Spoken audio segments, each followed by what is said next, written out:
चोरी होइतिबा स्कूटी उद्धार कला ठाकुरमुंडा थाना पुलिस। अभियुक्त चोर गिरफ पर कोर्ट चालाण। मयूरभंज जिला ठाकुरमुंडा थाना निहाणगंडी ग्रामरू 27 तारिख सोमवार राति रे चोरी होइतिबा एक स्कूटी को उद्धार करिछि ठाकुरमुंडा थाना पुलिस। मिलिथिबा सूचना अनुसार निहाणगंडी ग्रामर सविता जेना सोमवार राति रे घरे शोइथिबा बेले चोर घर पाचेरी नहीं चाबी भांगी तांको स्कूटी चोरी करि नैथिला। सविता सकाळु उठी देखंती तो स्कूटी चोरी हो जाइछि। बहु खोजाखोजी करिबा परे किछि संधान न मिलिबारु मंगलवार ठाकुरमुंडा थाना रे अभियोग करिथिले।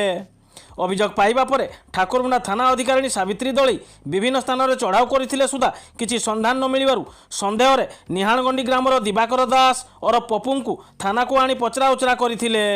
दिवाकर स्कूटी चोरी करथिबा मानिबा सहित चोरी स्कूटी को हांडीबुड़ा खमडिया रास्तार असन प्लांटेशन फील्ड रे लुचाई रखिथिबा कहिबा परे सेटार स्कूटी को जबत करी ठाकुरमुंडा थाना को आनीथिले।